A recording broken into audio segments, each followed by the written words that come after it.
Mallikarjin Kharge took charge as Congress president yesterday. This was a momentous occasion. After 22 years, Congress had a non-Gandhi as president. Everything has to be celebrated about this occasion. But one of the first actions that Mallikarjin Kharge took after taking charge was disappointing. He announced a steering committee in place of the Congress working committee which worked under Sonia Gandhi. This steering committee has 47 members, but Shashi Tharoor's name doesn't figure there. Mind you, Shashi Tharoor had contested the election against Kharge, had got almost 12% votes. More than 1,000 delegates had supported his candidature. You completely ignore your rival in a 47-member committee?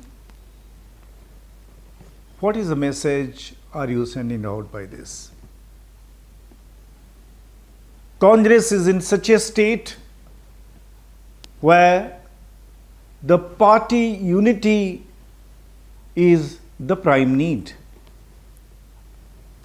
How will you unify the party? Only when those who have been placed against you in the electoral process should be given respect, should be honored, should be considered as the integral part of the party.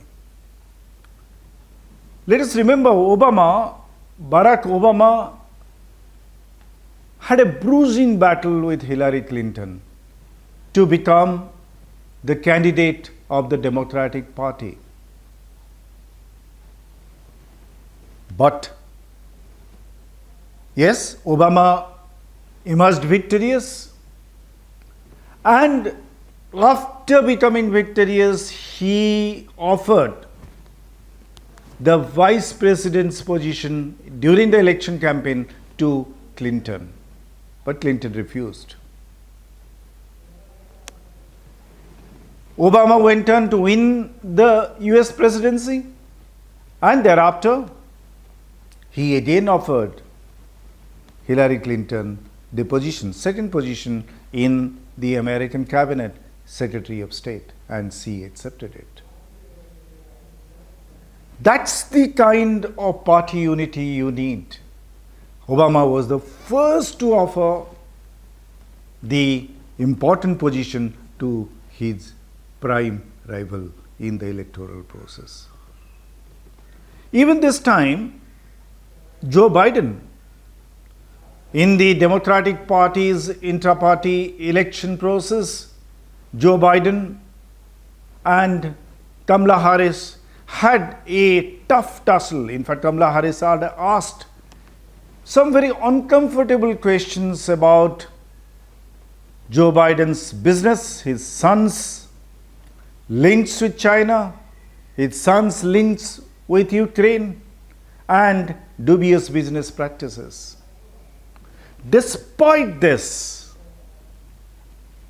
when Biden became the Democratic candidate, he went out and offered Kamala Harris the vice president's position. Look at Rishi Sunak, who just became the Prime Minister of England. There were his number 2 deputy, Rab. It's someone who had not extended support to him. But he chose him as his deputy only to ensure that the party remains united in this critical hour.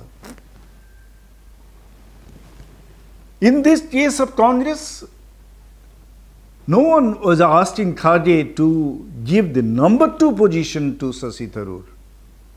He just needed a position in the 47 of them. But that not granting that to Tharoor, Mallikarjin Kharge has shown a very mean mentality. And if that is the indication, then Congress is bound to be in bad times. Real internal democracy in Congress will be tested only when Shashi Tharoor is given some position of dignity in the party hierarchy in the days to come. We must give credit to Tharoor for infusing life into the election process in the Congress. Otherwise, what would have happened? Kharge, the establishment candidate, would have become the consensus candidate. That is what has been happening all these years in Congress.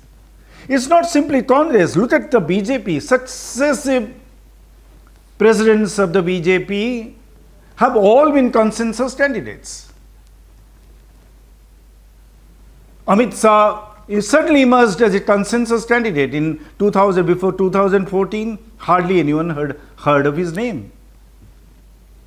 BJP comes to power, Narendra Modi becomes the Prime Minister, and suddenly Amit Shah's name is dubbed as the kingmaker, as the big warrior, and he becomes the consensus candidate. Now, JP Nadda became consensus candidate last time, and he has been announced in advance that he will be the consensus candidate again. It's not a question of only the National Party, Congress and BJP. Look at all these regional parties. RJD, Samajwadi Party, Akhilesh Yadav, Tejaswi, Mamata Banerjee, YSR Congress, YSR declared himself to be party president for life. KCR. What is this happening? All of them have just a consensus candidate year after year after year after year. This is exactly a prototype of the way Xi Jinping became the leader of a Chinese Communist Party. This is the complete farce. If we want democracy to emerge in this country, we just not have to be fair elections in the Lok Sabha, Rajya Sabha or Vidhan Sabha elections. We need fair electoral process in an internal democracy. And that's where we need to take a lesson from the processes of internal elections in the United Kingdom and the USA. Look at in UK, the way the Labour Party leader is elected, or the way the Conservative Party leader is elected. Over a period of time, 2 months, and all party members participate in the electoral process. In the United States of America, a party leader to be selected for the Democratic Party or the Republican Party, the process goes on for more than 6 months. That's where certain sanctity of that electoral process is there. If we do not learn from this, if we do not institutionalize that kind of internal democratic process, we'll end up making a mockery of democracy.